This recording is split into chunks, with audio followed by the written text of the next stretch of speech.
Good evening, everyone. It is Monday, July 25th, 2022. This is the business meeting for the School Board of Indian River County. We are meeting in the Joanne Idlette Junior Teacher Education Center, and it is 6 o'clock. I'm calling this meeting to order. We do not have ROTC here today due to school being out, so I've asked Sergeant Bailey to please come forward and lead us in our Pledge of Allegiance. Please stand. Allegiance to the flag of the United States of America and to the republic for which it stands, one nation, under God, indivisible, with liberty and justice for all. Thank you, Sergeant Bailey. Way to go. All right, board members, before we adopt the orders of the day, we have number 14, which is the superintendent's report is being moved up to follow the proclamation. Are there any items that board members wish to move from consent to action? Yes. Sorry? 6N. 6N? Which Yes, is, that is the Achievement Gap Oversight Work Group. okay.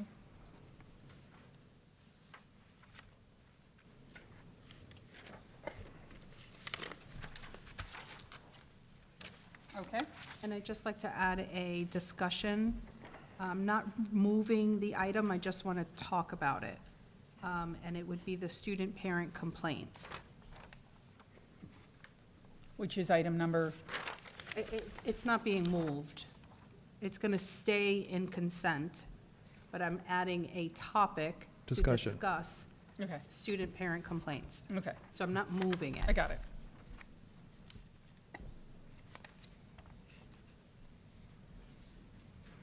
Anyone else? All right. Call for a motion to accept the orders of the day as amended. So make a motion. Second. Okay, sorry. Doesn't matter. Okay, Mr. Barefoot. Second was? Me. Okay. Any discussion?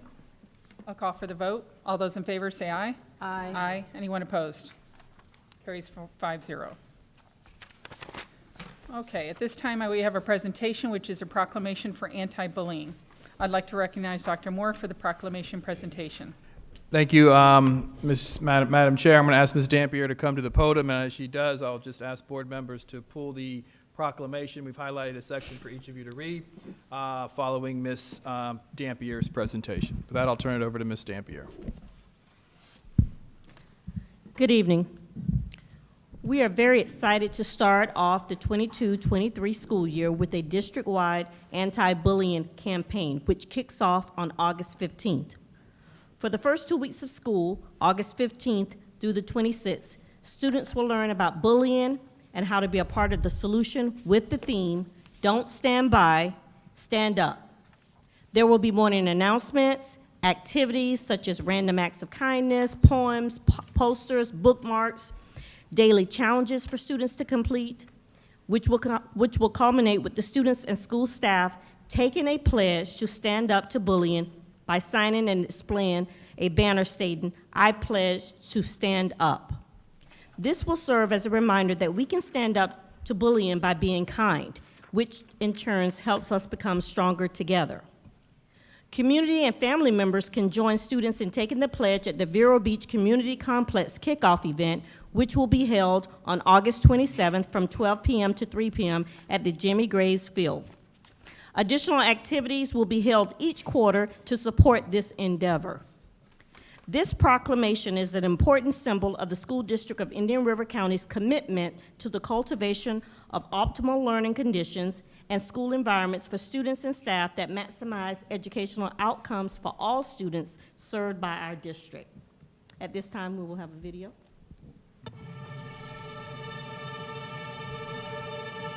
This is David Moore, proud superintendent of the School District of Indian River County.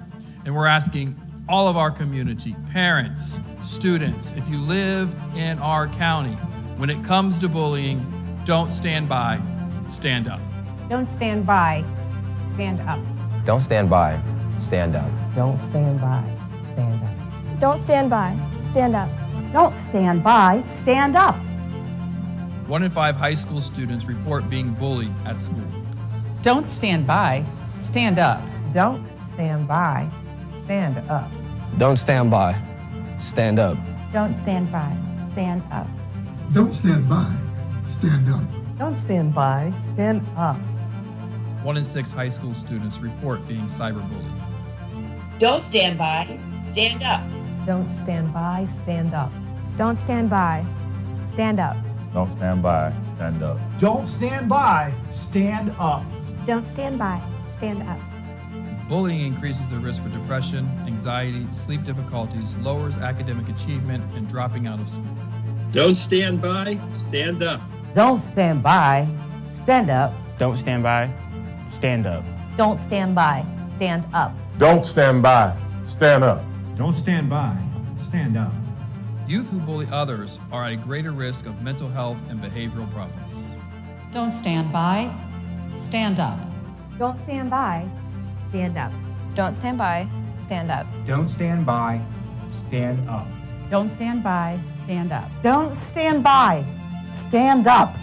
Nearly 14% of public schools report that bullying is a discipline problem occurring daily or at least once a week. Don't stand by. Stand up. Don't stand by, stand up. Don't stand by. Stand up. Don't stand by. Stand up. Don't stand by. Stand up. Don't stand by, stand up. At this time, our board members will read the anti-bullying proclamation. We will start with Mrs. Barrenborn. Okay. Whereas bullying is physical, verbal, sexual, or emotional harm or intimidation intentionally directed at a person or a group of people. And whereas bullying occurs in neighborhoods, playgrounds, schools, and through technology such as the internet and cell phones. And Whereas various researchers have concluded that bullying is the most common form of violence affecting millions of American children and adolescents annually.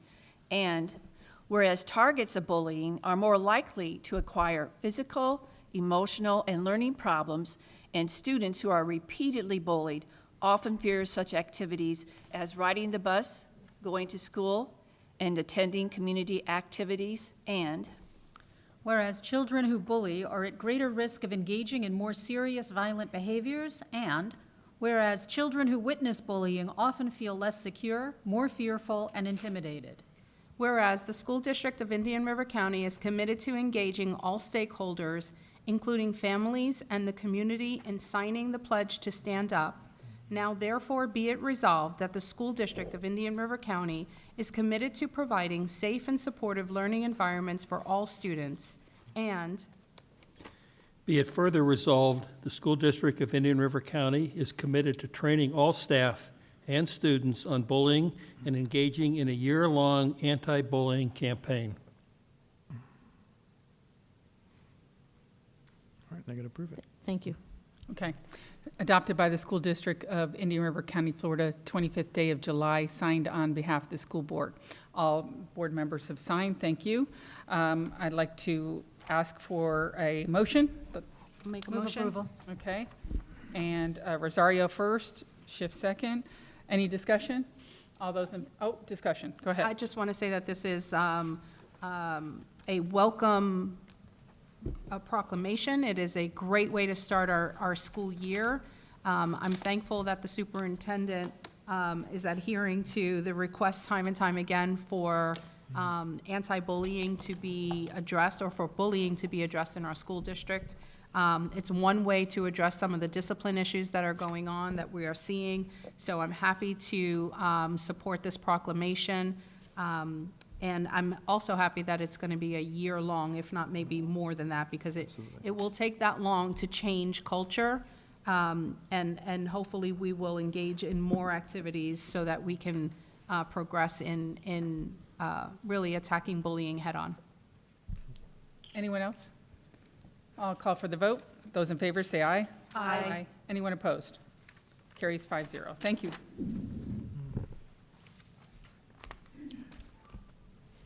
Next is the presentation, and I quickly want to take the opportunity to pull up the presentation, and this is going to be a very succinct and to the point presentation regarding the outcomes for last school year. And I want to begin the presentation by setting the tone. And as you recall, in the spring of 2000, the school doors were shut across the entire state of Florida. We actually lost 300 hours of face-to-face instruction. We replaced that loss of 300 hours of instruction with quickly developed and implemented homeschool adaptive learning, not adaptive learning, but we did the best we could in a 2-week period in order to close out the school year with a undefined or undetermined return date. We actually stayed home for the remainder of the entire school year, which was over 300 hours of lost face-to-face instruction. When you look at the 2021 school year, which is not the last year that finished, but the previous year, we began the school year with only 67% of our students in face-to-face instruction. The majority of those who did not return to school were those who needed to be in school the most. At no point in time during that school year did we exceed 85% of our students in face-to-face instruction. You throw on top of those low percents, and you think about the quarantines, you think about the students who had COVID, the faculty who had COVID. It was an absolute school year of disruption and broken consistency in the delivery of instruction. And then when you open this last school year that just concluded, we were very excited this time last year as the Delta variant began its climbward upward. The impact here in our community was drastic. We had school attendance for the first 6 weeks of school hovering around 60-65%. There were 2 schools that had to be closed for an extended amount of time. It was chronic absenteeism taking place during both the first 6 weeks of school, and then when we returned in January, we once again, that second semester, had to deploy district staff to schools with the next variant in order to maintain effective instruction for our students. Once again, when you look back at the struggles that we had last year, a new curriculum that was promised to be in the hands of our teachers prior to the opening day of school, that was not the case. So I set up all of this reality to really kind of bring home the impact of what this pandemic has been over the course of the last 3 years. It has been a very tough and trying time. So when we look at outcomes, despite those challenges, despite those obstacles, when you look at what the school district of Indian River County has been able to accomplish, people are calling, people are inquiring, they want to know how we have accomplished what we have accomplished amidst all of those struggles. So when you look at ELA language arts and what it is, this is 1819. This is the outcome with absolutely no interruption, no pandemic, a full consistent year. There was no break in instruction.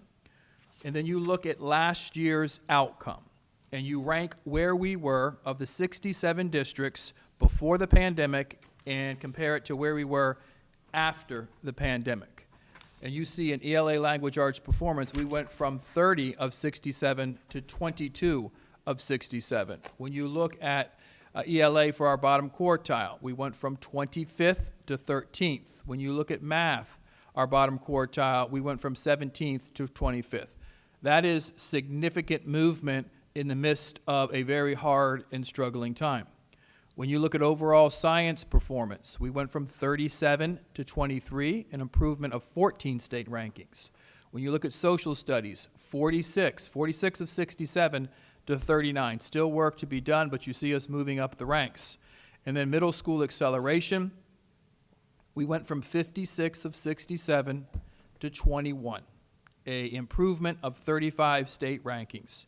How did we have such a high rate of movement? We provided the opportunity to every single student who had the ability, based on data, to have the opportunity to participate in middle school acceleration courses. And look at the impact. The trajectory of those students' lives has changed forever because now they will be able to enroll in the high school courses that will that are required for specific entries into colleges and into universities. They'll be able to take the advanced level courses that will have the colleges and universities looking at them. When you look at our overall math performance, it looks or appears as if it has gone down, and the reality, it has. But when you see that it has gone down because we've increased the opportunity for students to have access to the rigorous courses as soon as they have the ability to take the rigorous courses, you have a deeper understanding as to we will provide every opportunity to student as quickly as they're able to do. So that's a point of pride for the entire school system to see that rate of movement. Now, when you look at the achievement spring assessment results, looking at 18-19, and this is our achievements looking at our state rankings and our black-white gap. So we spoke a little bit about this prior in today's meeting, and you can see our 18-19 state ranking was 45 of 67. We now move to 37, an improvement of 8, but obviously still significant work to do. When looking at economically disadvantaged, 48th to 33. Once again, moving up the ranks. We're in the mid-range of all the districts in the state of Florida, but our goal is top 10 in all areas. Top 10%, which is top 6, so tomato, tomato. In looking at our black-white gap for mathematics, an improvement of 6, 43 to 37. Hispanic math, 40 to 32 plus 8. Students with disabilities, 48 to 35th. Still significant work to do there. Our ELLs, 22 in math to 18. Slight improvement. Economically disadvantaged in math, 45th to 16th. Significant movement. So you're seeing when you're looking at students from all students broken down and looking at the gap, you're seeing significant movement, but yet significant opportunities to continue the momentum that we have built this school year. Now looking at grades, as you know, grades from 2021 to 2022. Now I wanted to point out this slide because the state didn't grade schools last school year. They gave us the data, but they didn't apply the grades. But if they were, you see the grades here in the column 2021 compared to 21-22. And you see that Beachland moved 2 grades to an A. You see that Dodgertown went from a D to a C. You see that Liberty Magnet reclaimed its A. You see that Sebastian Elementary School would have been a D last school year, moved to a B. So schools, as they leveraged the pandemic at the end of last year, you see some schools were hit extremely hard. The impact from one school to the other varied. But when you look at their outcomes or their growth just in one specific year, you have to have a high level of pride for what those schools have been able to accomplish. When you look at 18-19 to 21-22, these are the schools that improved a grade level. Fellsmere moved from a C to a B, meaning no pandemic, no interruptions. The school was a C. Amidst those challenges and obstacles, they were able to improve a letter grade. Indian River County from a C, Indian River Academy from a C to a B, knocking on the door to be an A. Sebastian Elementary School from a C to a B. Storm Grove Middle School got the B, and Treasure Coast Elementary School also moved the B. Now, when you look at the percent of A's and B's in our school district pre-pandemic, it was 47%. Today, that number is 53. Once again, growing those numbers. We're still pending the results of 2 schools, but even if those schools both were below the B status, we still would have the exact same percent of A and B schools that we had pre-pandemic. We are the only district on the Treasure Coast to increase the percent of A and B schools. So once again, significant movement. Here are our A schools. All of these schools were A's pre-pandemic, and they all were able to maintain their A's post-pandemic. That is no easy feat to do with such disruption over the course of the previous 3 school years. So Beachland, Liberty, Osceola, Rosewood, all outstanding outcomes. Matter of fact, when you look at Osceola and you rank all of the elementary schools in the state of Florida. The outcome produced at Osceola Magnet puts it in the top 6% of all elementary schools in the state of Florida. Significant increases pre-pandemic and putting our county on the map in terms of what's happening at that specific school. Now, for those of you that were around pre-pandemic when I first got here, this is a slide that I went around the county talking about the need to transform what's taking place in our classrooms to improve the quality of instruction. And what I did is compare Indian River County to the most like county in the state of Florida to us, which is Martin County. And you can see when you look at the percent of A schools, Martin County was 50, and the percent of B schools, it was 35. 85% of their schools were an A or a B, where 53% of our schools were a C. As we leveraged and managed through the pandemic, not only did we succeed, when you compare us to where Indian River is in comparison to that, we now on the top side of 50, where they're only at 45%, looking at A's and B's, with 10% of their schools being AB, and you're looking at they're only having 45% A's and B's. So once again, how do we manage crisis? How do we continue to stay dedicated to be providing quality instruction to our students? This is evidence of the hard work and dedication of our teachers and staff. When you look at surrounding district grade comparisons, we all were faced with the exact same reality. Indian River County maintained its B with the exact same percentage of points. Brevard dropped, Martin dropped, Okeechobee dropped. St. Lucie, congratulations for hanging with us. They were able to maintain the B as well. So when you look at this rate of improvement from where we were pre-pandemic, stacking all 67 districts, and then doing it post-pandemic, last year's results, we went from 38th to 22nd. That's a 16-point increase in state rankings. No other district, with the exception of Washington, a very small district, had that rate of improvement. It is the most movement in the state of Florida, along with Washington, and looking at where we were before the pandemic and where we are after the pandemic. That is a sign of hard work. That is a sign of problem solving. That is a sign of dedicated and committed individuals doing this work. When you look at our graduation rate, you see that red mark. It looks from 18-19 to 21-22. Once again, you're seeing us grow 6 percentage points, where the state is only growing 3 percentage points. We are top 5. Chairman Barenborg, in graduation rates. That rate of improvement of 6 percentage points puts us top 5 of all of the 67 districts.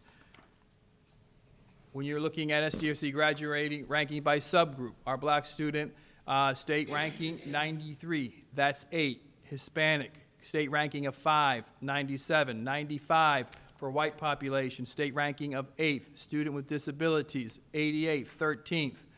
Still work to do there. Economically disadvantaged, state ranking of 7, 92%, and our English language learners, 98% state ranking of 3rd. So we have some significant improvements over the course of the last 3 years.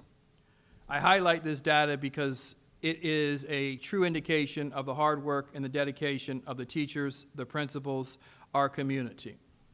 And when you look through the craziness that has been the last 3 years, and you evaluate the outcome that this community has been able to experience, imagine what we can do when there is not that disruption. Just last week, we spent the better part of the week with our administrators and teacher leaders going through what we call Reignite. That is our summer conference. The energy is high. The focus is right where it needs to be, improving the quality of instruction inside of cultures that allow every student to succeed and feel valued as they walk in schools. There has been so much that has taken us off mission for the last 3 years. And we have reorganized our district over the last 2 years to do everything in our power to keep us on mission, to keep the main thing the main thing.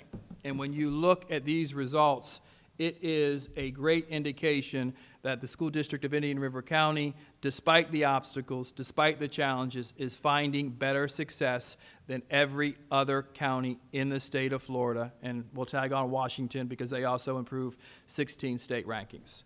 So as we move into next school year, we are very, very excited. There are significant opportunities to improve.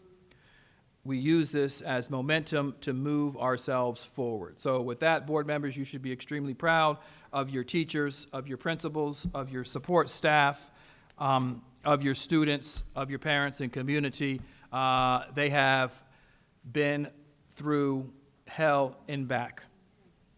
They have been tested beyond belief, where when you look at the outcomes, and I'll end on this, there are only 5 districts in the state of Florida that actually improved from 18-19 to 21-22. 51 of them declined. We're not one of those 51. 9 maintained. So when you look at all things equal, and you look at what we were able to accomplish, you should be proud. Also want to provide a quick presentation. There's been conversations months ago regarding the administrative guide that we had, which was the LGBTQ resource guide. I want to provide a quick update to that. That form has been modified, strictly referencing board policy, state statute, and Title IX requirements. So it has been modified in a way that ensures that our administrators have a reference to the exact language in policy, the exact language in statute, the exact language in Title IX requirements, and when they need support, ensuring that every single student in this district is provided an environment in which they are not being discriminated against. Ms. Dampierre and her very able team are there to support them, so we're excited that we can provide a level of clarity to our principals and continue to do the work that we've done to ensure no children in this district is discriminated against. Thank you, Madam Chair. Okay, thank you. Congratulations to the entire team on those rankings. All right, at this time, citizen input. There are guidelines for citizen input. I need to read them according to School Board Policy 0169.1. Each statement made by a member of the public shall be limited to 3 minutes in duration. Persons will be recognized in order in which the requests were received. The time shall start when the speaker is at the podium, and the school board attorney will be the official timekeeper. You will hear a beep at the end of your 3 minutes. Persons may speak for up to 3 minutes at the beginning of a business meeting during citizen input, as indicated on the order of business, and for up to 3 minutes to each action item during the action agenda and each board member discussion item, as indicated on the order of business. Persons may only speak once about a given item. The time period may be extended by the presiding officer. Only the individual submitting the speaker's form is allowed to address the board. Time may not be yielded to other speakers. During the meeting, please refrain from clapping or outbursts of any sort so that we can proceed with dignity and with decorum by not infringing on any individual's First Amendment rights. I need to remind everyone to direct all comments to the chairman, not to individual board members or to the superintendent. Board members may or may not address any citizen input statements at the end of the citizen input comments. As board members listen to citizens without interruption, citizens are asked to give board members the same respect. As per Florida Statute 1001.372, subsection 3, the presiding officer of any district school board may order the removal from a public meeting held by the district school board of any person interfering with the expeditious or orderly process of such meeting, provided such officer has first issued a warning that continued interference with the orderly processes of the meeting will result in removal. All right, we have 6 speakers, and I will call the first speaker up, Julie Page. On deck is Paul Westcott.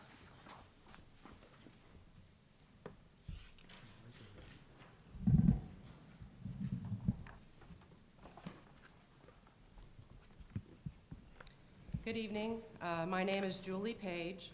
I am the mom of 2 young boys in the public school system. I was born and raised in Vero Beach, and I graduated from Vero Beach High School in 1993. I received an excellent academic education back then, and I fully expect the same for my children now. However, the past 2+ years have shown me that the public school system has taken a left turn into the seas of a woke agenda. It makes me sad that this is happening in the town that I grew up in. Shocking, really, but not surprising. The loudest minority voices have taken over the school board, and all common sense has been forgotten. While we appreciate the positive changes that are finally being implemented regarding the sexually explicit books, CRT, and gender ideology training, we are fully aware that this is only happening because your hands have been forced by the new laws in place. It is painfully apparent that most members of this board discarded logic and reasoning a long time ago. Your recent efforts are too little and too late to save your seats. It is also vitally important to note that even if all the policies and procedures within the school system are acceptable, we will still have issues with rogue teachers, librarians, principals, administrators, and yes, even the superintendent. To the parents who may be watching and listening, now is not the time to stop advocating for your rights and what is best for your child. You must stay involved and be vigilant in your child's education every step of the way. To concerned taxpayers in Indian River County, you are either a customer or an investor of the school system. You have a stake in the game. An excellent academic education is the best way we can ensure a strong future for our community. I highly encourage you to give your votes to Jacqueline Rosario and Thomas Kenny. They will advocate for parents, students, and teachers. Give them the opportunity to be voices of reason and right the ship. They will be champions who will not disappoint. Parents are willing and eager to partner with the public school system. We do not co-parent with the government. Thank you. Okay. Paul Westcott is next. Jennifer Pippin is on deck. I'd like to start, Ms. Berenborg, by just saying thank you to Dr. Moore for listening to the community. I think it was last meeting or meeting before. I've had the opportunity over the course of my practice to see a number of similar guides directing workforces in HR departments, and this is a good one that is instructional and accurate and direct, and he's to be commended for the work that he and his staff have done, and thank you for that. At this point, I'd like to pivot and start with two quotes. One is, kind words, or a kind word, turns away wrath. And second of all, it's a quote from President Lincoln, someone we can all appreciate, and that is, do we not destroy our enemy when we make them our friend? And I start with that because we're at a point now where I think we can pivot and start looking at our interactions differently. And before I do that, I want us to reflect on where we've been. We started out, I wasn't around at the time, but on the mask issue. I would ask that we show each other grace when we think about that topic from the standpoint of we were all learning how to interact, how to engage. Then we moved to the curriculum process, and as a result of that, we have Amplify, which we hear is producing good work. That was a product of parental input, working with the school district to bring that to the forefront and to push through that. We moved through the library book issue started in November. While that was contentious, it did bear fruit. There were books that were removed. There were books that were relocated to different areas. And it gave us an opportunity to go through the process before the new laws come in place. And hopefully we've learned enough from that, that as we move into this next phase with the new process, we can use those experiences to do even better. But we've been productive together, as difficult as it may have felt through those seasons. And I bring that to our attention so that we have that memory, so that as we move forward into other issues, we focus on how we can work together better. And on that point, speaking to the parents, I would suggest they need to start with you all first. Emails, contacts with Dr. Moore or with you before they bring an issue here, to avoid the feeling of a gotcha moment. Suggest alternatives or solutions. Avoid recriminations. For you all, I would suggest for those parents who are here regularly, invite them to a meeting. where you honestly and openly discuss options to solve problems. Listen and consider one another. Avoid recriminations on both sides. Be honest and respectful. And one of the suggestions I would make for you guys, as it relates to experts, we hear frequently that you defer to experts. I think you mean you consider experts. When we hear that, it sounds like you're not considering us, and you consider experts, don't defer to them. So with that, thank you. I look forward to the coming school year. Thank you. Jennifer Pippin is next. Joanne Binford is on deck. Good evening. My name is Jennifer Pippin, and I'm the proud chairman of Moms for Liberty Indian River, Florida, which is one of the founding chapters in the nation. And currently, nationally, we have 100,000 members in 38 states and over 200 chapters in 1.5 years. And I'm also one of the co-founders of We the People, Indian River County.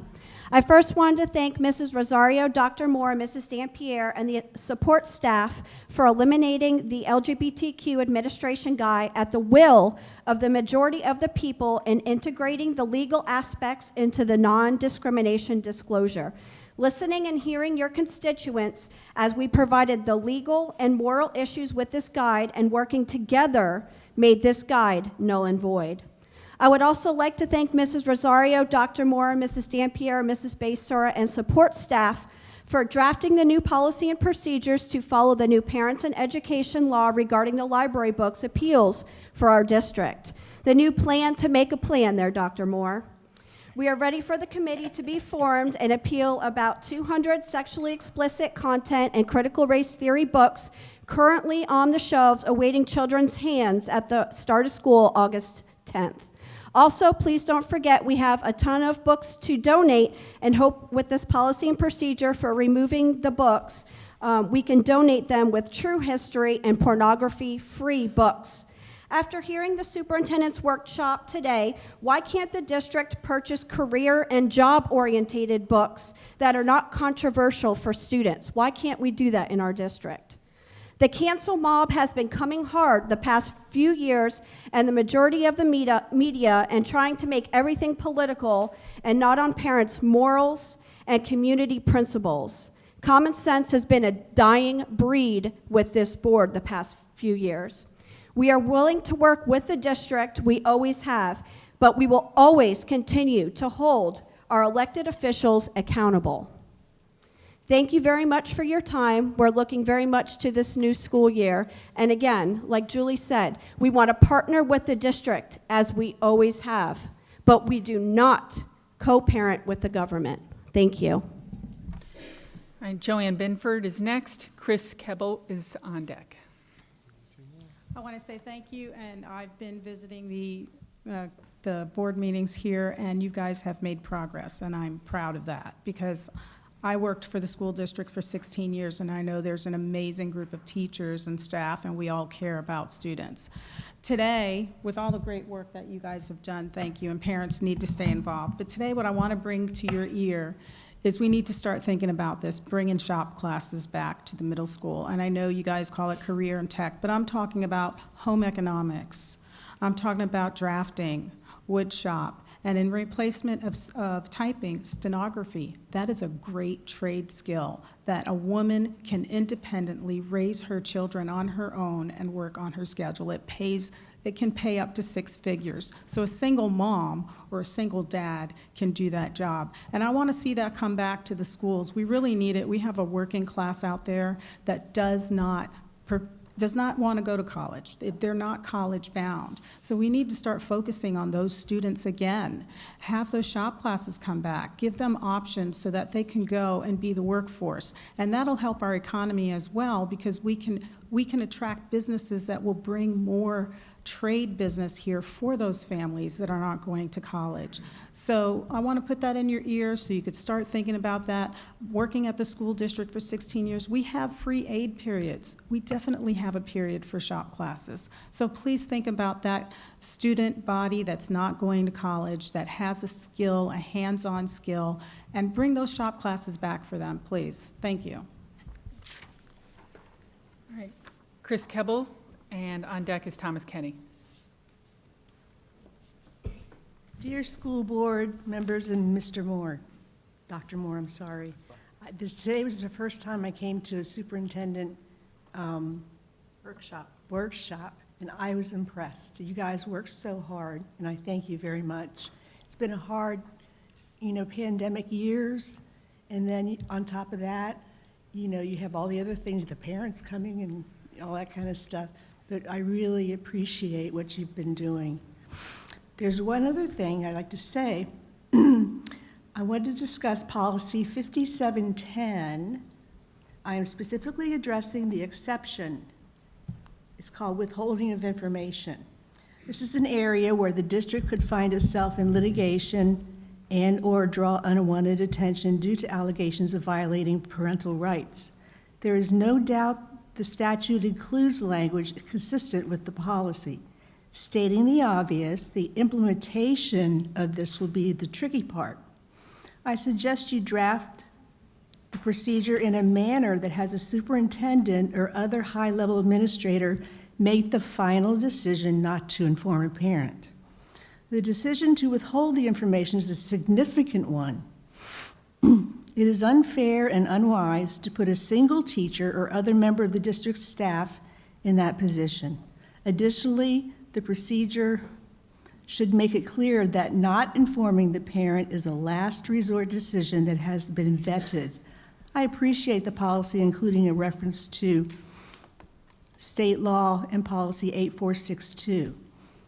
Insofar as there is a potential for a duty to report to appropriate authorities a concern about a child's safety, you should explore ways to involve law enforcement or state resources in order to inform the parents and maintain safety for the child.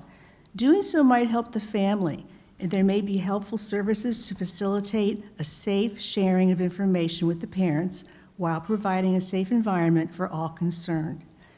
This would be a good area to seek guidance from the Florida Attorney General.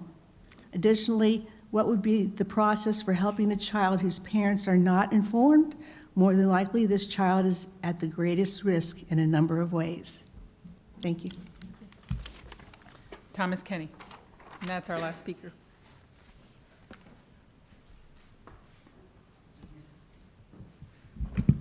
Hi, thank you. I just want to reassert what Joanne Binford just said. I think that's really important. It got me thinking about my brother Dennis, who passed away a couple of years ago. He had a 30-year career in audio engineering, but it started because he took drafting and he worked with a construction firm and learned how to do drafting and different things like that. And they wanted to recruit him and send him to school, and he said, I want to do audio. But he learned how to read charts and all these different things so he could design and do audio. And so I think it's really important that we bring some of that stuff back. That's not why I'm really here. I just want to thank you for this resource reference adjustment that was made to the LGBTQIA guide. I think that's very significant, only because this school system has always been non-discriminatory in its goal. And so to assert these things is wisdom.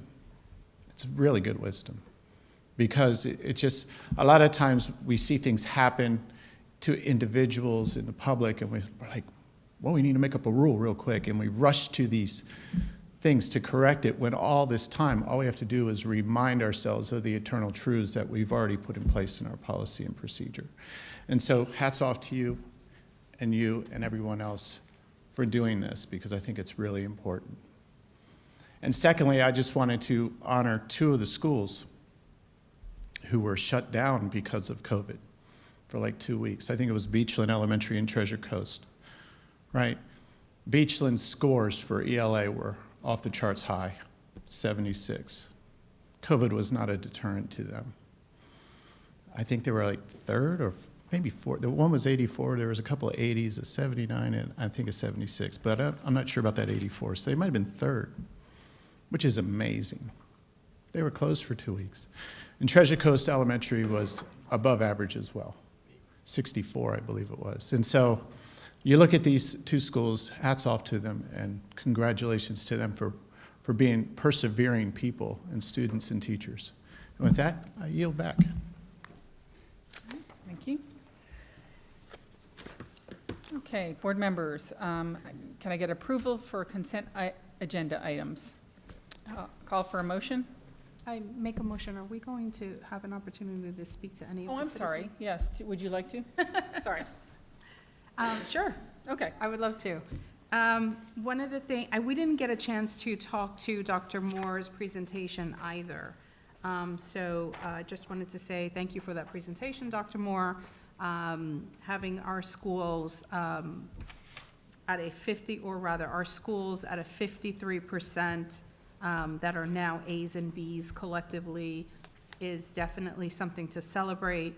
I would like to see, however, the achievement gap numbers that you provided, the achievement gap information that you provided on the screen. You provided it in rankings. I would like to see that in numbers. Okay.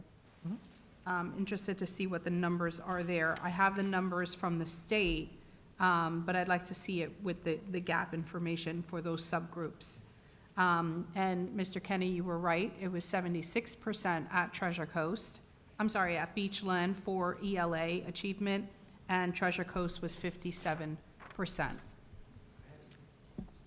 So the other thing that I wanted to mention is the shop classes. I will tell you, and I'm probably aging myself here, but when I was in junior high school, we had, and it wasn't called shop, it was called home economics. I don't know if anybody's ever, probably really aging myself. And we learned, it was one class, and in that one class, you learned different skills. You had some cooking, and then there was some sewing. I made my first pillow, learned how to needle, thread a needle, and so, why, it's true, I did. It was my first pillow. It was in the shape of a tennis racket. I'll never forget it. And there was wood shop. Part of that was wood shop, where you learned how to hammer a nail, and cut wood, and put things together. And obviously typing was one of those. Back then we didn't have the computers, we just had traditional typing, which I would say is a skill that I think everybody still needs, even balancing a checkbook. So I just think some of those skills are so needed, and I don't even know if it's possible for us to return to that, but it would be fantastic if we could. And I think even at the middle school level, if we are missing anything at the middle school, Dr. Moore, maybe that might be an area that we can capture kids to start introducing. I know that we've talked about introducing some of the trade skills to the middle school. This might be a way of kind of getting them involved in hands-on experience, but through I guess the old-fashioned way. Right. I don't know if that's possible, but I would definitely be interested in a conversation on that. And I think that's it. Thank you. Okay. Any other board members? Dr. Johnson. Just, Dr. Moore, one thing in public education we do not do well, and that's pat ourselves on the back. We're always saying, okay, we improved, we've got a long way to go. But you, the teachers, the administrators, support staff, it's a team effort. You need to pat yourself on the back for all the growth that we had. Maintaining a B, I know we want to get to that A sometime, but these teachers, well, they're my heroes. Talking about the career classes and so forth, I think it might be good if some of our parents had contact with our career people who gave us a presentation at a workshop on what they were looking at, what the state was looking at. They talked a little bit about that with middle school and high school, but that would be a good reach to our career tech people. And at the high schools, it's Tom Lang and Christina Burr. They can give you a lot of information on that because the good points were made. And again, when you look at all the specifics that you sent to us, I'm just proud to be a board member here, and that we're always looking to do better, which we all know we want to do, because I think all of us as board members, we want our teachers to be able to teach, and that's why we're here to support them. Thank you. Anyone else?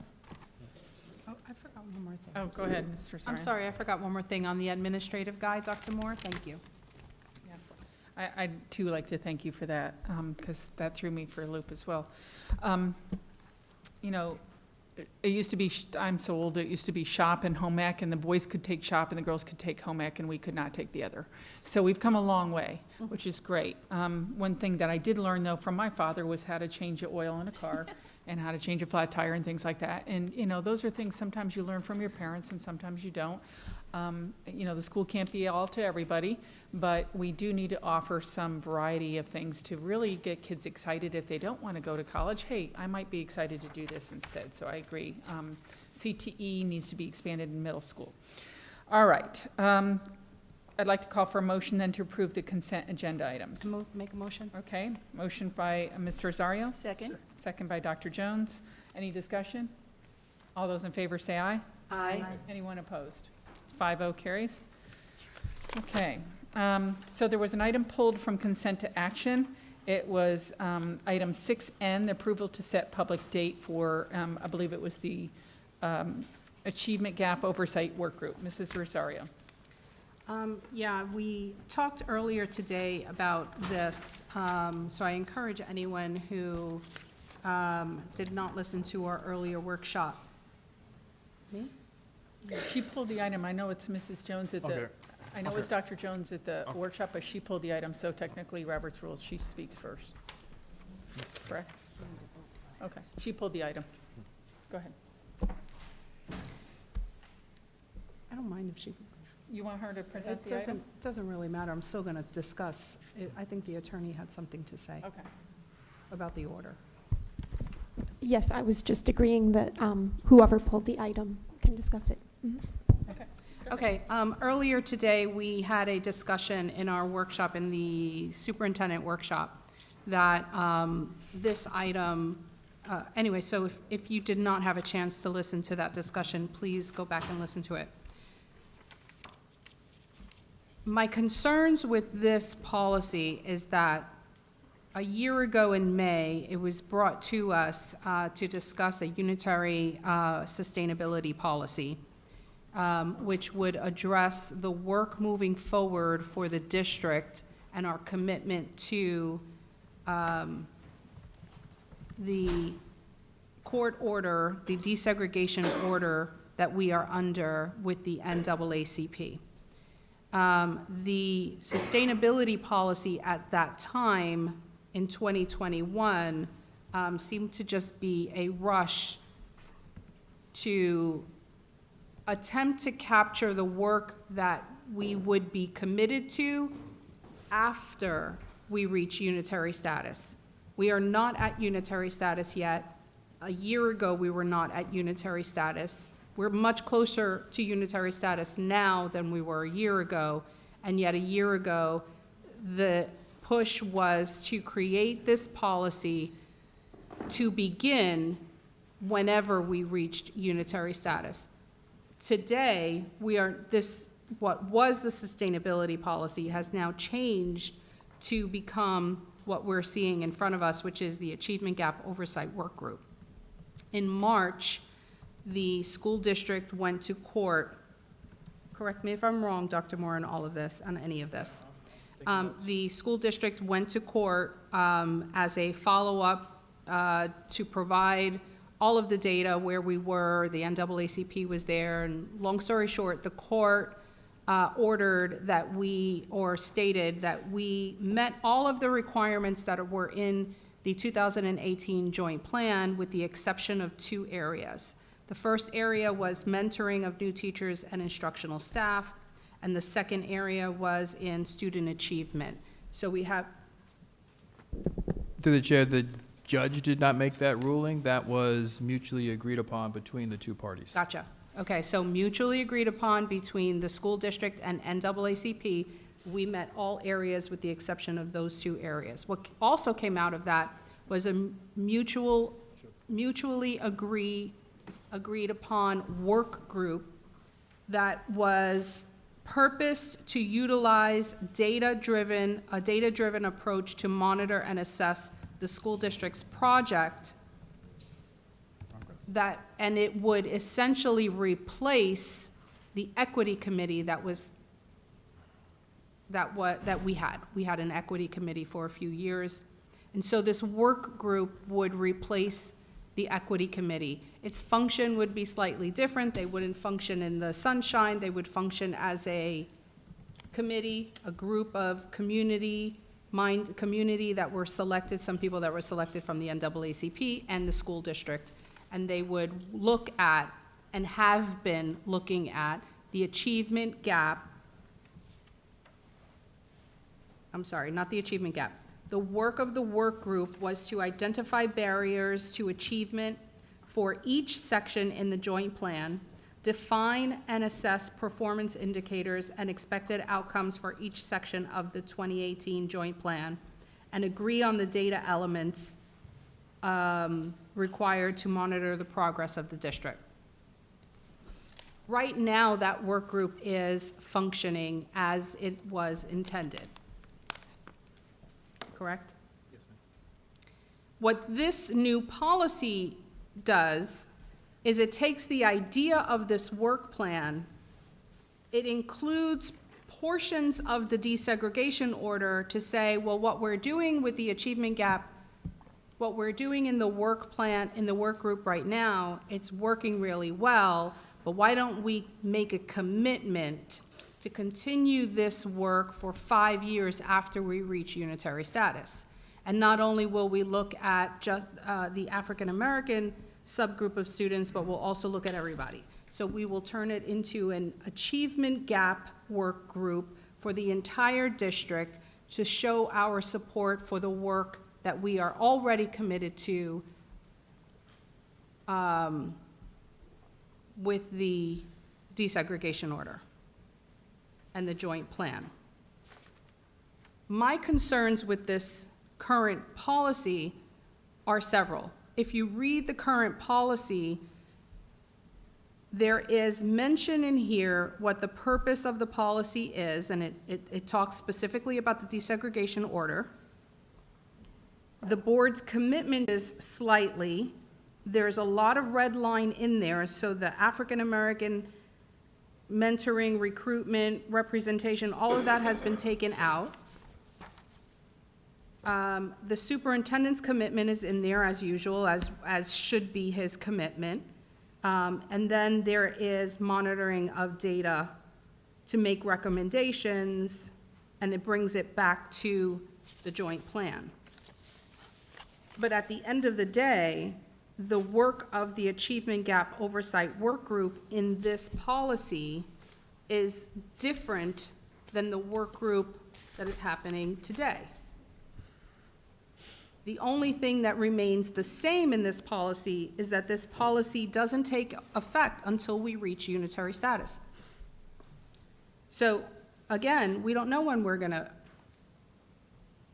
reach unitary status. We could reach unitary status tomorrow or 10 years from now. And so we would approve a policy that wouldn't even go into effect. It would remain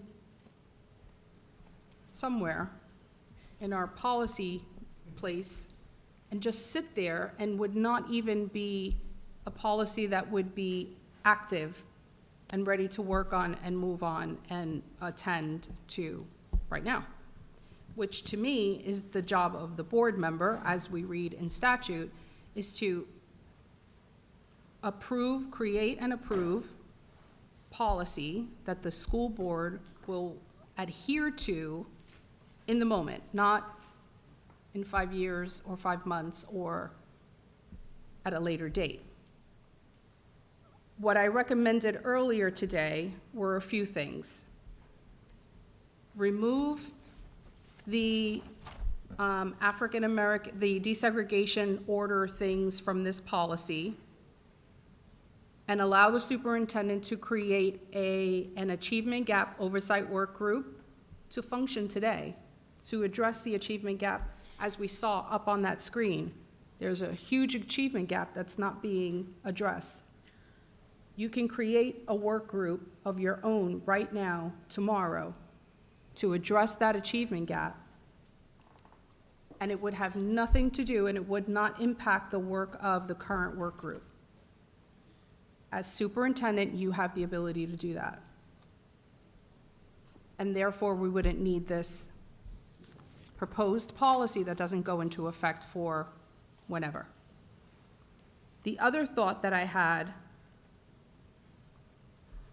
was to, or change this policy to only address the 2 items that we are missing and have it go into effect also right now. I think my biggest problem is that we're approving a policy that doesn't go into effect until whenever is an issue for me. Last year, when we talked about it being a sustainability policy, if we approved it then, right now, we would have had a dormant sustainability policy. And then you're wanting to now change it to an achievement gap work group policy.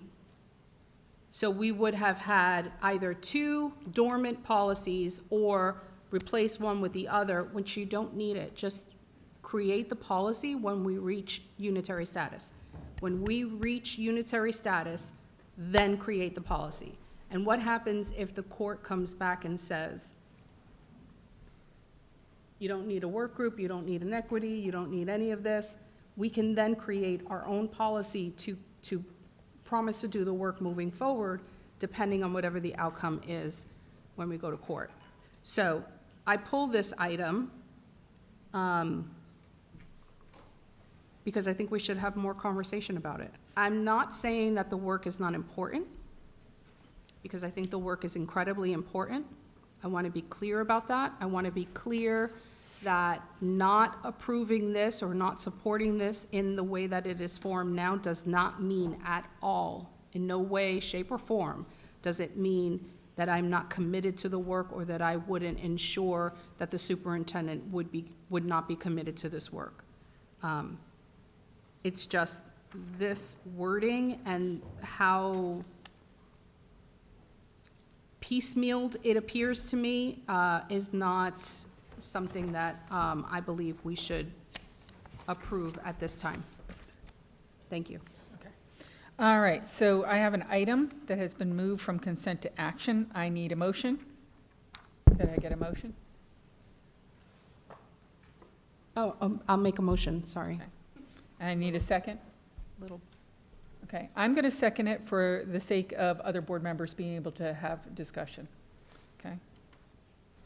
All right, so discussion at this time. Dr. Jones, this was your item you brought up today. Would you like to discuss it?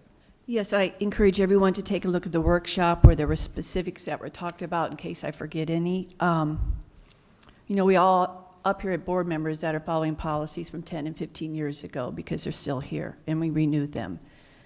Now, just to make a few things clear, I am on the work group, the one board member who serves on the DSEG work group with Dr. Moore, Mr. Seymour, and Dr. Shafty, and then the NAACP team.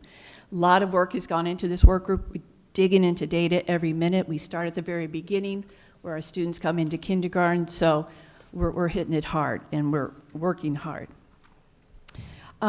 Just a few things I remember I said earlier. Of the 67 districts in the state right now, 6 are in litigation. We're one of those. 26 have achieved unitary status, and 35 just have never been in litigation at all.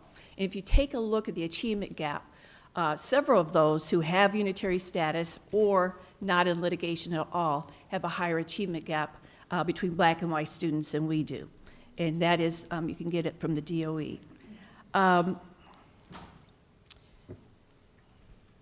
One reason I brought this forward, and I believe Dr. Moore did discuss this, one of the reps of the NAACP, was that I think it's very, very important that this board sets a tone, if you will. I've been in this district for about 40 years, and we have never really put this in policy as far where we want to go. This work group, unitary status group, will stay like that until we have unitary status. That's a given. But let's say when that gets done, then we are going to commit to all of our groups, our black students, our Hispanic students, English as a second language, economically disadvantaged. I mean, all of those groups. And if you take a look at the charts, yes, we have improvement, but we still have a way to go. And what does this say? If this board would memorialize this in policy to make sure that the work is ongoing. We just, okay, we have unitary status, put it on a shelf, we're done. The judge decreed it, we're done. It is just something that I think we are saying to our community that this is important. We want all children to be successful. We want to make sure we have the support and resources to help those children. Because it's said tonight, not everyone's going to college. We want to make sure that they will move on to their next journey. Again, as I said earlier, this is enacted after unitary status, and we're not contradicting the current work group. The next work group would be similar to that because it seems to be working with representation. So I just think it's very, very important for this school board to finally say, this is important for all students. And that's one of the main reasons I brought that up. That's all for now. Okay, thank you. Anyone else? Yeah, Dr. Schiff? Yeah, I don't, we talked about this a lot this afternoon, and I don't feel the need to belabor or repeat most of that conversation, other than to say that what this policy does, and what I think is Dr. Jones' intention and the intention of the work group in putting this forward, is that this becomes a policy of the board. It's not a court order, it's not a requirement by some entity outside of this district or outside of this board, but rather states and puts into both substance and symbolism that this matters to us, that this is important, irrespective of what a court says, irrespective of what is said outside of this body. And for that reason, I think it is important, not just as a policy, but to honor and respect the hard work that went into this, the commitment of the community members who spent their time developing it, and to believe it is fundamentally important for this board and this district to take a stand, irrespective of what the court is doing or not doing. That's it. That's all I got. Mr. Barefoot, you want to speak to it? No, I'd like to call for a vote. Oh, okay. I wanted to speak, but you called the question? I will defer if you want to speak. Go Okay, ahead. I want to make a statement. All right, so, we have policies in case something happens. We don't always put a policy in place because something's happening now. We put it in place if something might happen. So I see this as this. This shows, I think, good faith on behalf of this board. And this board's been dealing with a DSEG order since, what, 1950? 64, and then 97, then 2018 joint There you plan. go, there you go. So, making it a policy instead of a superintendent's procedure, I think shows the board strongly supports the work that has been done towards unitary status. I think that's a strong message to send to the court. I think that showing good faith and coming through this with a different perspective is important to show that we're trying to do that. So in that case, I support this. Call the vote. You'd like to call the question. All right. Do I have a second on calling the question? Yes? Okay. All right. So I've called the question. So we're going to a vote. All those in favor say aye. Aye. Can we clarify exactly what we're voting on? Sorry, thank you. We're voting on, thank you for saying that, because we were voting on the title of the item that Mrs. Rosario brought up. Mrs. Rosario, would you like to state your motion? You made the motion. Yeah, I pulled it for further discussion, but I don't have a motion to, no, I don't have a motion. Okay, I asked for first and you gave me the first. Yeah, but I didn't make any changes. I wasn't making any changes. I pulled it for the discussion. Okay, just for the discussion. Yeah. Okay, so since So we you didn't can vote just on it vote during on it. consent, then we're voting This whether is or not what to we're approve voting it. Right now. It is up for approval, correct? So Okay. we're voting on, just to be 100% clear, we are voting on approving adoption of this policy, or Yes. We're was on the voting to approve the adoption of this policy. It was pulled, she pulled it for discussion, but for not for public hearing. change. For public hearing. For public public hearing. hearing. We're voting on moving Exactly. this policy forward for public hearing. Yes. I'm going to go back to the public policy. date of 8/29 to adopt. Yeah. Yeah.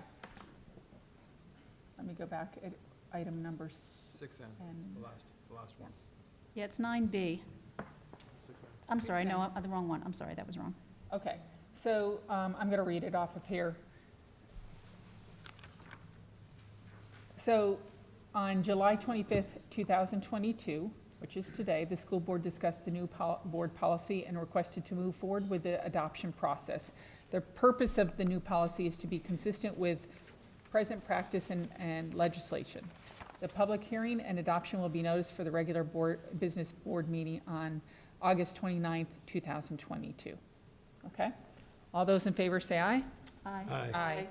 Anyone opposed? Opposed? Okay, so it passes 4-1 to move for the August 29th meeting. Okay, so that does not mean it's been adopted. It means it's just been moved for that date.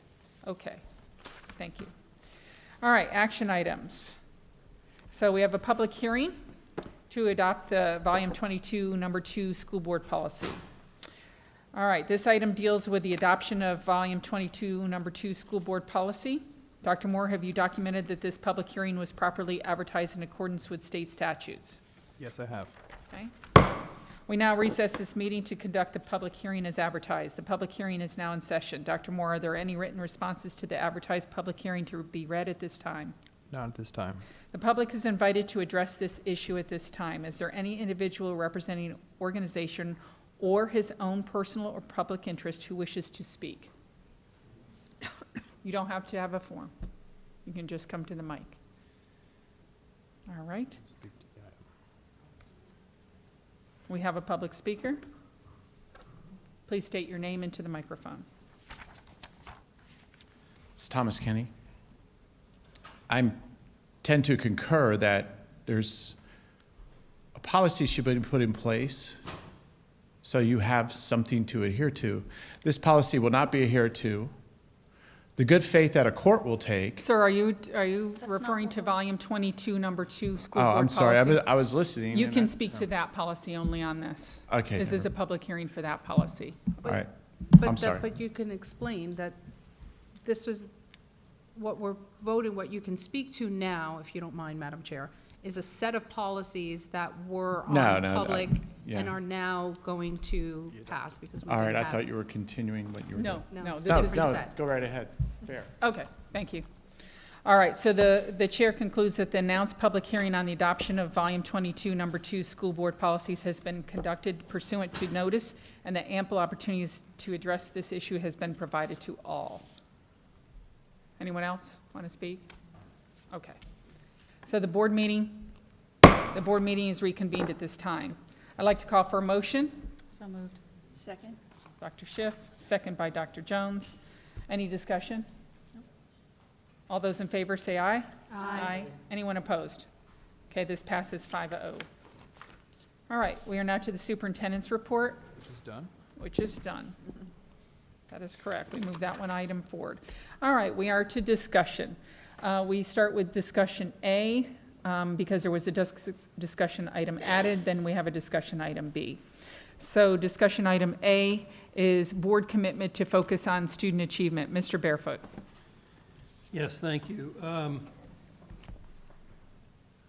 One of the things that when I came to the school board, we had not had to deal with COVID, or we were beginning to deal with COVID, but it seemed that last fall, when the Delta variant was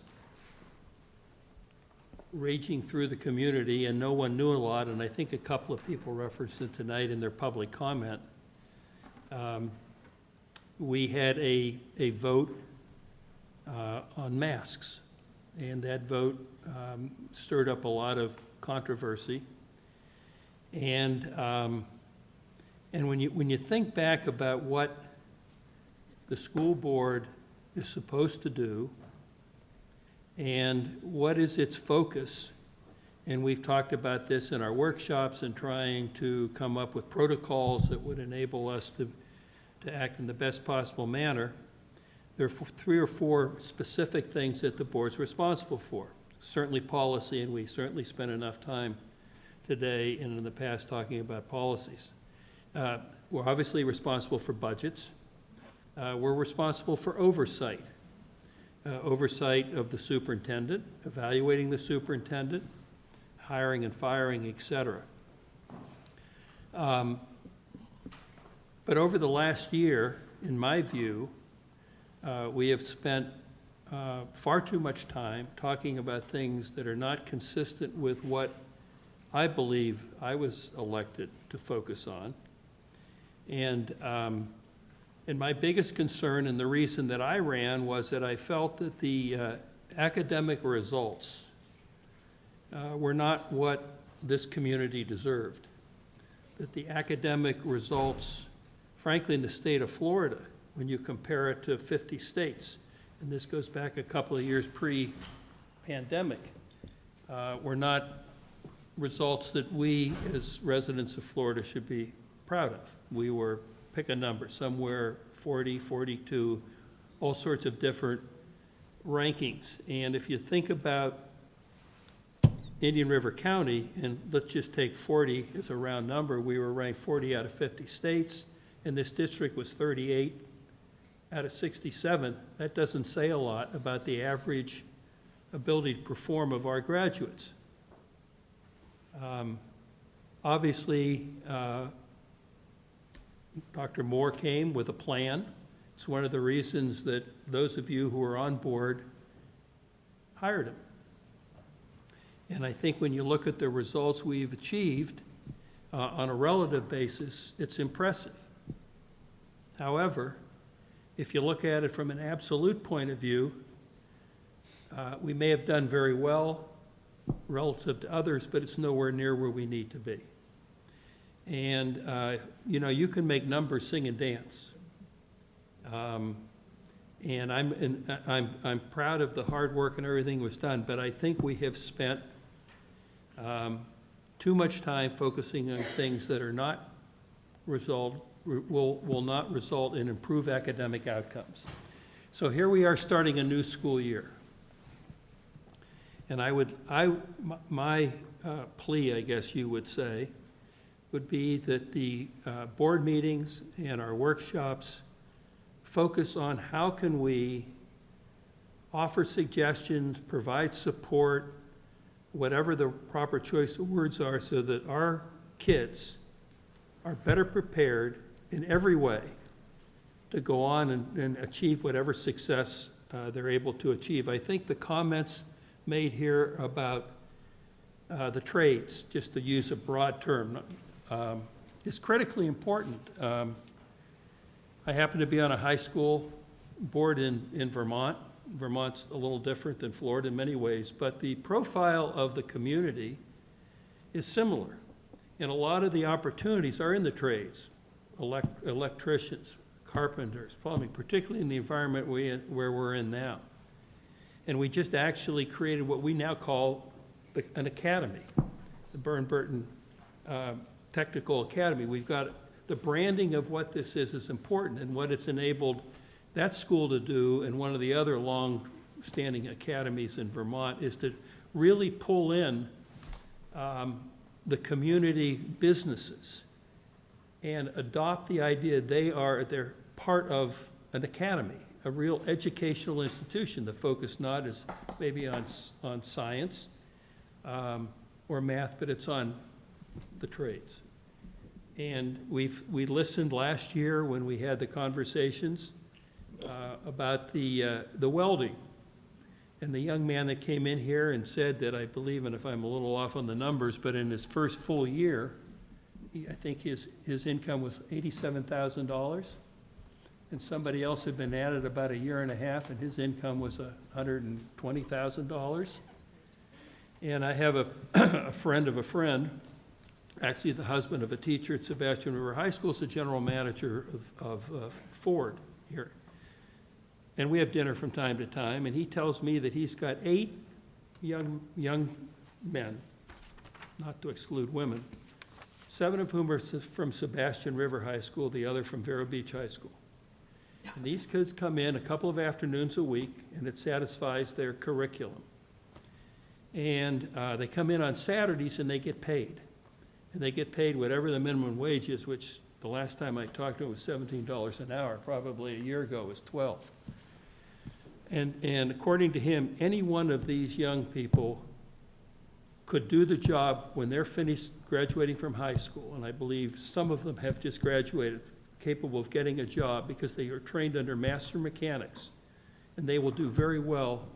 And we know there's a shortage of workers in almost every industry.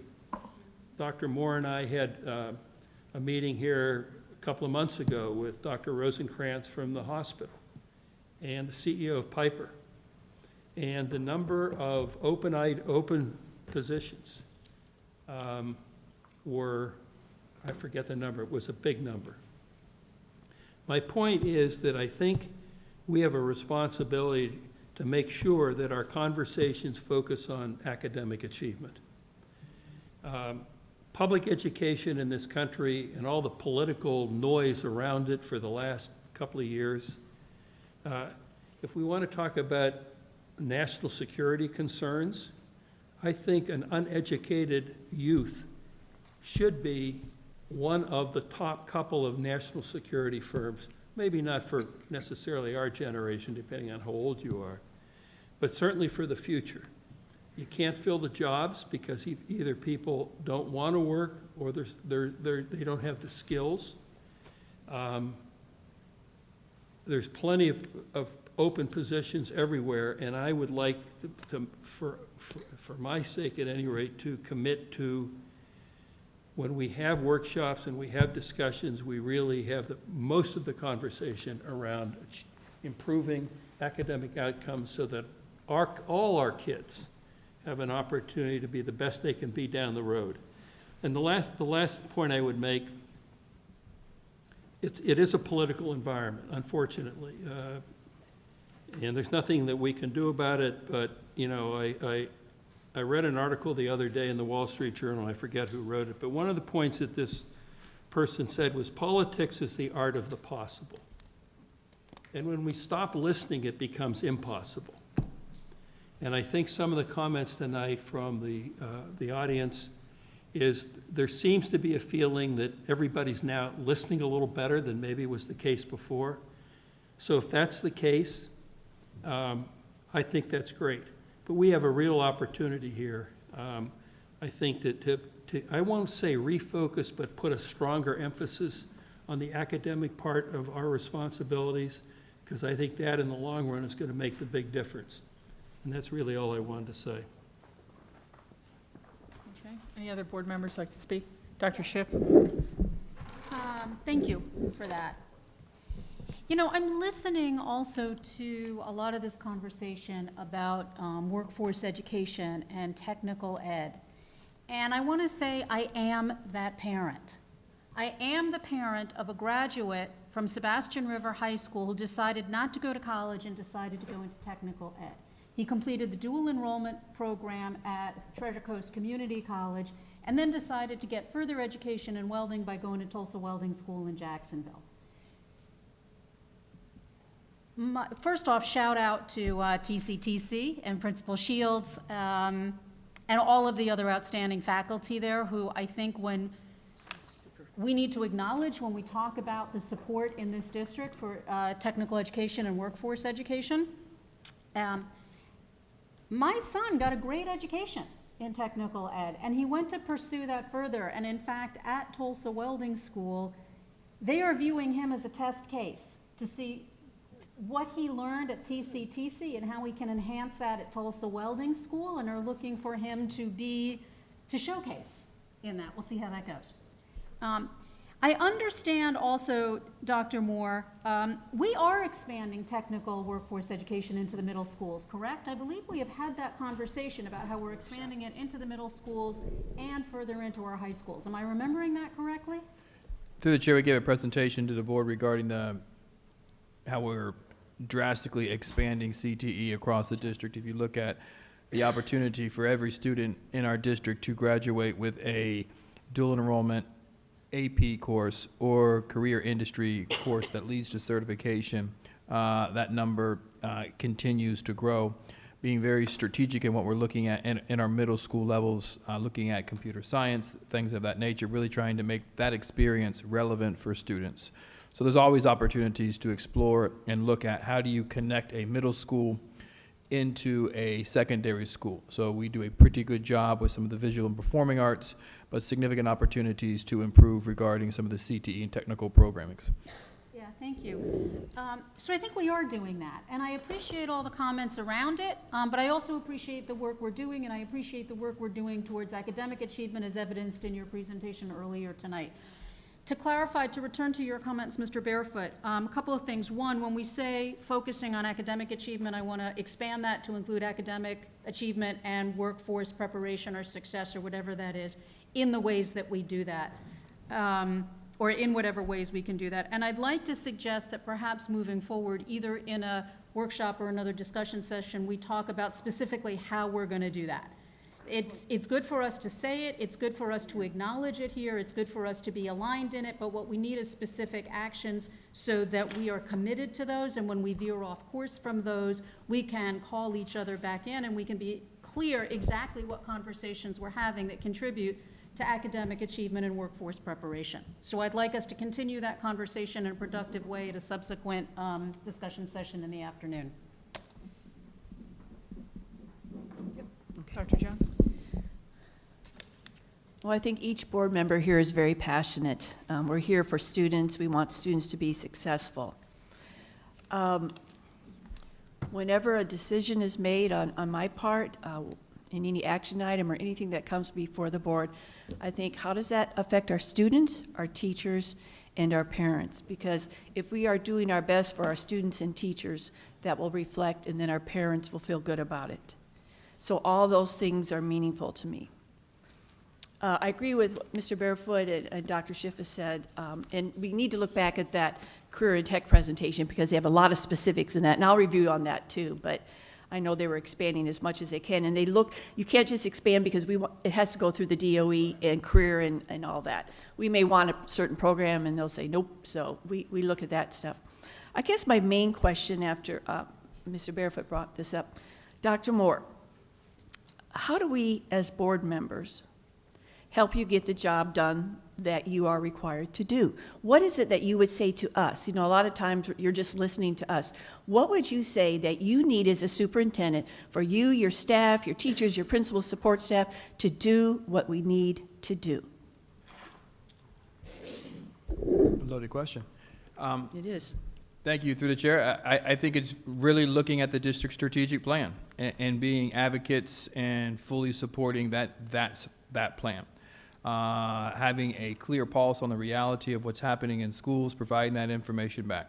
What individuals will tell me versus what they will tell you are significantly different things. And I think some of the conversations that we have behind closed doors regarding the relationships you have with parents, with teachers, with principals provides to me a great gauge on the reality of how the school system is impacting those people as individuals as well as community members, and allows me to reflect and modify my practice or structure or system in order to ensure that we're continuously improving.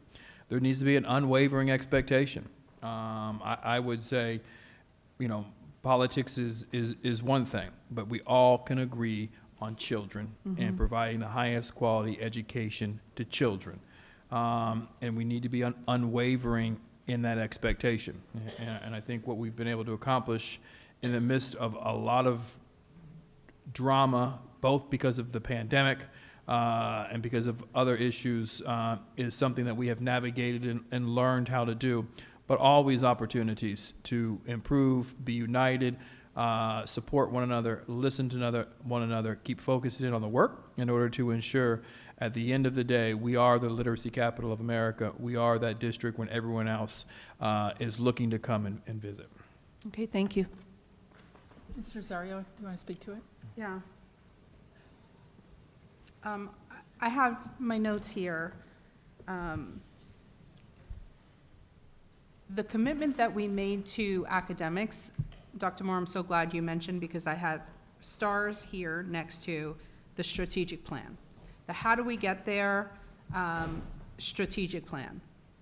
The protocols that we have already in place talk about the strategic plan and academic achievement and getting students and having conversations around the academics, around academics. But that's not the only role of an elected school board member. The elected school board member, and if there needs to be a review, statute 1001.42 talks about the powers and duties of a school board. The powers and duties of a school board are tremendous. but they are the oversight of number 2 here, the establishment. Number 1 is establishment of a school to serve attendance areas lying in more than one district, and the plans for maintaining the school, which in our case, we have more than one school, and providing educational services to students shall be affected by annual resolutions, and so on and so forth. There's also control of the school or schools involved, the settlement of disagreements, the classification and standardization of schools, the opening of schools, career classes. The district school boards may establish public evening schools. That's also part, I don't know if anybody knew that we could do that. Ensuring high-quality education for exceptional students, designating personnel and positions to be filled, having discussions around that. Standards of ethical conduct, ensuring that there are standards of ethical conduct. Ensuring that there is support for employees and instructional personnel and professional development, and as I'm just scrolling down the list here, student welfare, courses of study, and other instructional materials. Our instructional materials adoption process is part of our responsibility. Transportation of students. All of these things that come to us on every single one of our agendas come to us because it's needed for the board to approve it by way of the superintendent. That's why he meets with us on a weekly basis, and we have a long list. Look at all of this list. Everything that's on tonight's agenda. Every single thing on this consent agenda has been discussed previously with us in individual meetings and brought to us at our workshop and here, obviously, because we have to vote on it. So I think that we're already doing it, and I think we need to continue to do our work. Okay. I'll just say a couple things. I jotted down a note about evening school. I thought that we have that at Treasure Coast Technical College, so I asked, and we do some evening school. Yes, they do, yes. Not K-12, but they do evening adult courses, yes. Yeah. But not for current students, not for K through 12. No, not K-12, but different. there is some of that. So I agree that in statute, we have a lot of duties as a school board. I'm not speaking for Mr. Barefoot, but I think what he's saying is, now that we've gone through everything we've gone through, could we get more on focus on academic results? Is that what you're referring to? Yeah, there's a laundry list of a lot of things, but I'm talking about what I believe we need to spend more time at, and I'll have one more comment to make when you're finished. Okay. Yeah, I mean, the focus is on strategic plan. And so as long as we focus on the strategic plan, then those outcomes will happen. And that, I'd like to get back to the focus of the strategic plan. Okay. Mr. Barefoot? Yeah, the last comment I would make is, and this is credit to Ms. Emerson and Tom Lang, we had a entrepreneurship forum back in whenever it was, February, I believe, January, February. And at the end of the day, whatever you choose to do, whatever any of us choose to do, whatever these young people choose to do, I've learned through the college that I was president of and my own business career is an entrepreneurial mindset goes a long way to enable success in whatever you choose to do. And people think of entrepreneurs as people who start businesses. Well, actually, it's a lot more than just that. It's a way of thinking, it's a way of acting, and I think that, and this is a new initiative that Ms. Emerson has started and is expanding in part on some of the trade discussions that everybody's mentioned tonight. But I would encourage us, when we're talking about strategy and how to implement or enhance some of the things that we've talked about, and we could probably add a few more to the list, that we keep in mind that if you approach it from an entrepreneurial mindset point of view, putting more emphasis on that whole word, build up the local ecosystem. Mm-hmm. The ecosystem here is not what it should be. There's not enough opportunity for kids that go to school that have all these different interests. Even if they're trained, they leave. At least that's been the case. The county's growing. That means the needs are going to increase, and hopefully we can keep a lot more of our young people at home here. And part of the answer to that, besides the specifics of whether it's trade school or whatever college you choose to go to, or university, is how you think about what you're going to do and how you approach it. And that's what an entrepreneurial mindset is. So that would be, one of the umbrella initiatives that I think we ought to explore more with Ms. Emerson and some of the things. And by the way, the Vero Beach Community Complex, which we haven't talked a lot about, one of the things is the Entrepreneurial Student Center and the programming. I mean, in my conversations, for example, with Florida Power and Light, they are prepared to provide content for those initiatives. Piper's prepared to provide content for that initiative. So there's a lot of things that we can do here. And I think that's what that was my purpose in raising this, and getting the focus more on that and less on some of these other issues which have preoccupied too many meetings and too much time. Dr. Chip? One of the things that I think might be helpful towards that end is when we look at the strategic plan, there's 5 key areas: academic success, equity, culture and climate, communication and engagement, talent development and support, organizational and fiscal responsibility.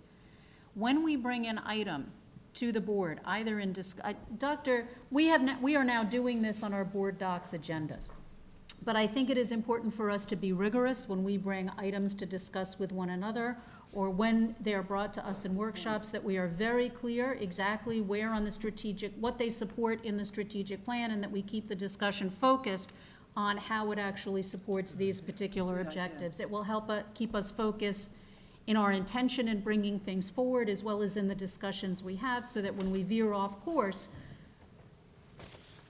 we can all be cognizant to remind one another to bring it back to these 5 areas and the specific targets within them. That would be one suggestion for how we might do that. That's a good suggestion, because our budget is aligned now according to strategic plan and guiding principles. That's a good suggestion. Anyone else? And it's right here on the strategic plan. I'm looking at it on page 7, and then there's 2021 targets. I think we should actually be moving into 2022, 2023 targets, which I assume will be an ongoing discussion. But each of those will continue to keep us focused and reel us back in when we move off focus. Okay. Anyone else? All right. Thank you, Mr. Barefoot. Ms. Rosario, you brought up another item, and your item is about the student. I'm sorry? It was a comment. I don't know. Oh, it was a comment or a night? For It discussion? was just Okay. discussion. About the student and parent complaint? Yes, so. Policy? Okay. Yes, so earlier today, we didn't get a chance to talk about the challenges to the adoption. We didn't mention that. That was an item that passed during consent. Today was the challenges or the objections to the library instructional materials. So I'm happy that that's finally another one of the first steps moving forward in the process to review library books and align with the new statutes. But one of the other items that is also new, that also passed in consent today, was the student and parent complaints, now proposed policy 5710. One of the citizens today mentioned it during her citizen comment. And so one of the things that I just wanted to make public, even though, I'll just bring it, even though our earlier discussion session talked about this in detail, I remember when we had these discussions from the dais, to be completely transparent with the people who are present, with the citizens who are present. Now we have these discussions during the day, and people aren't present, and then they have to wait until they hear the discussions later on, and it kind of makes me feel a little like we're not being completely open with citizens when it comes to new policies such as this one. And because it is it's really connected to the new Parents' Rights and Education Bill and another bill as well that passed. I think it's important that we have an open discussion about it at our business meeting this evening, which is why I pulled it. There is an exception to withholding of information on page 2 of 3 of it that I just wanted to reiterate what we discussed earlier today. And again, Dr. Moore, by all means, just interrupt me if I say anything wrong. What we discussed earlier today was my concern over the wording that is in here that states that the entirety of this new policy basically just says that we are not prohibited, or we cannot withhold information from parents. That's really the sum of it. We cannot withhold issues relating to a student's well-being or academics from a parent, and we have to make every good faith effort to contact the parents by telephone or by email or by any other means to engage the parent in the education and upbringing, well, the education of their child. But then there is an exception there that says, notwithstanding the above, school personnel are permitted to withhold information about a student's mental, emotional, and physical well-being, health or well-being from a parent if a reasonably prudent person would believe that the disclosure would result in abuse and abandonment. And then it goes into the reasons, or the state law that actually mandates educators, everyone in the school system, to be a mandated reporter, which is necessary, right? We absolutely need that.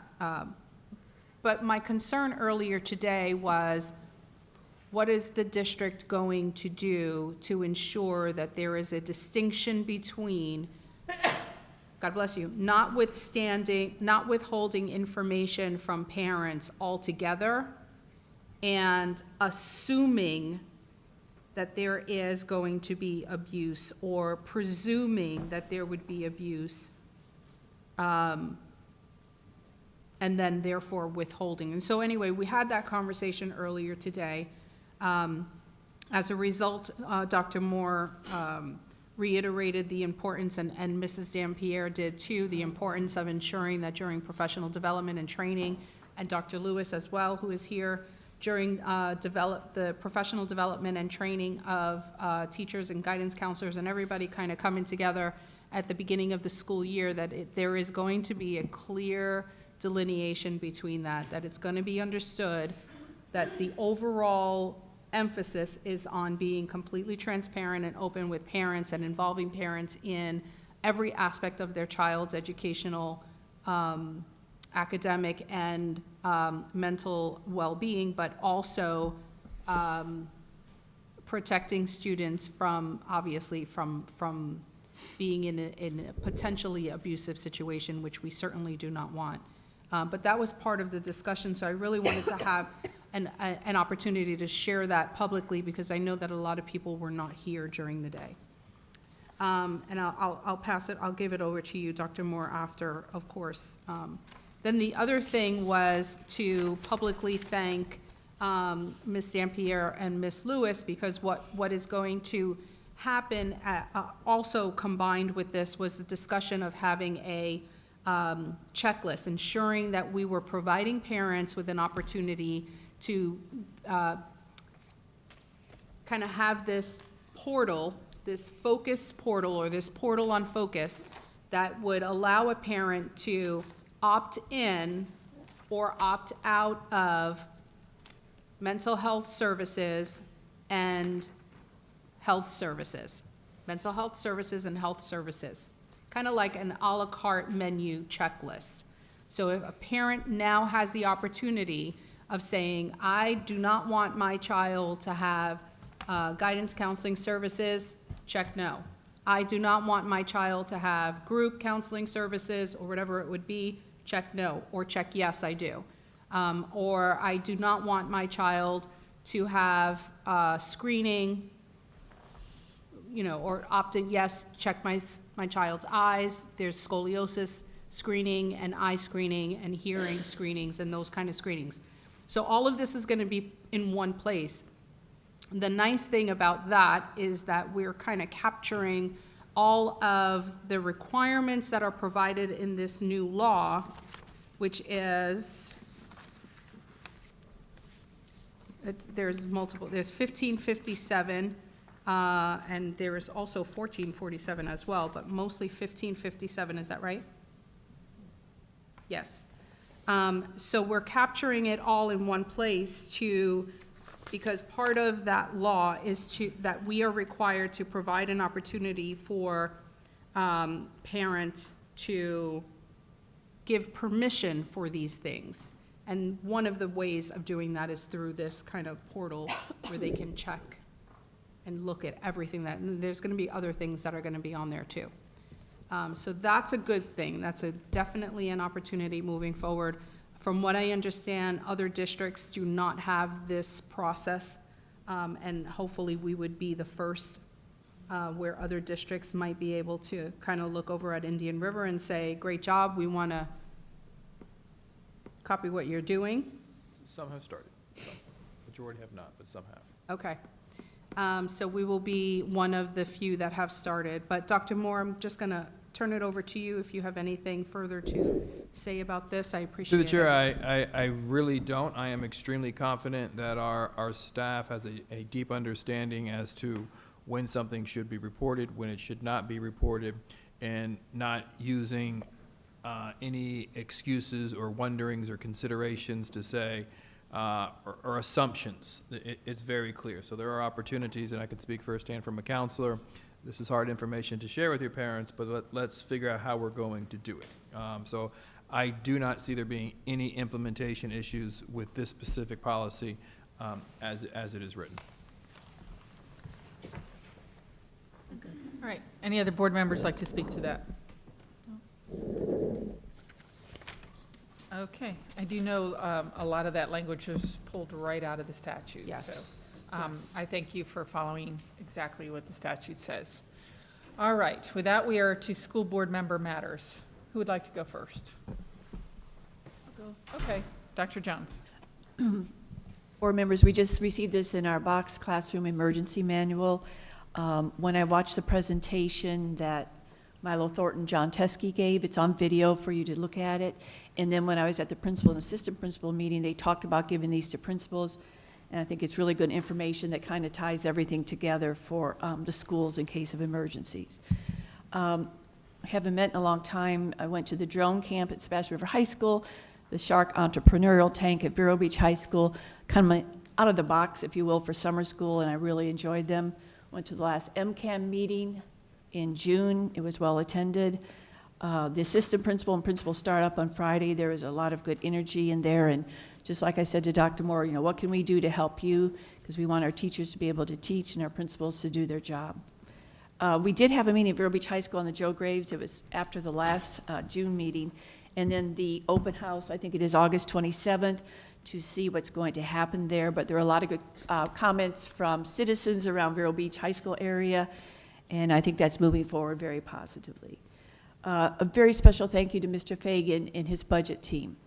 And you know, I go through those things to take a look at it. And anytime I ask him a question, he answers immediately. And I thought the summary sheets that we could share with our public and so forth were really good, especially what is it really going to cost the taxpayer depending on the property value. I mean, that's what I always look at on my tax bill. And, you know, as I said this a little bit earlier, but as we begin the school year, teachers come back soon, and then our students.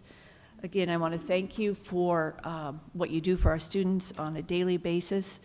Your job is very, very challenging. I know we still need to hire around 38 teachers, I think it is. I think right now the state is down to needing 4,000 teachers. It was just 9,000 a week ago. So just a very special thank you for everyone doing their jobs in public education. It's a lot of hard work, and I'm very proud of you. Thank you. Okay. Who'd like to go next? Dr. Schiff? Yeah, I don't have anything to say. I've been out of town and out of the country most of the time since our last meeting, so don't have a lot to add. That's it. All right. Mr. Barefoot? Good? Nothing to Ms. add. Rosario? I'm excited to start the new year. I'm excited for the work that is currently underway with the Reengage training that is happening with our staff and the school district leadership. So I am hopeful that we will start the new year with no controversy, with no issues, and it's going to be a good year. Okay.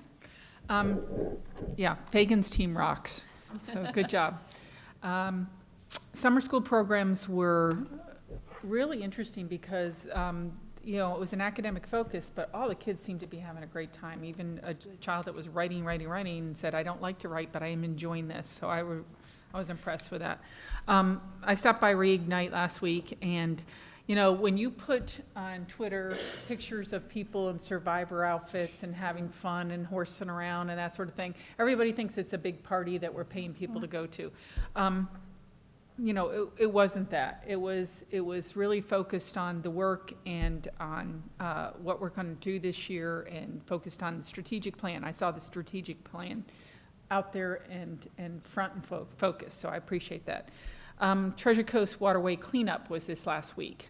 Now, I've done the beach cleanups before, but I've never done the Waterway cleanup, and I did it on Saturday. Couldn't believe how much I collected in just 2 hours. But what I noticed is, first of all, a problem with I'm going to go talk to City Council about the garbage cans are too close to the mangroves, but I didn't see any groups out there. I didn't see any. It would be nice because it's right around this time if we did it next year with the school teams, to get teams out there to do that.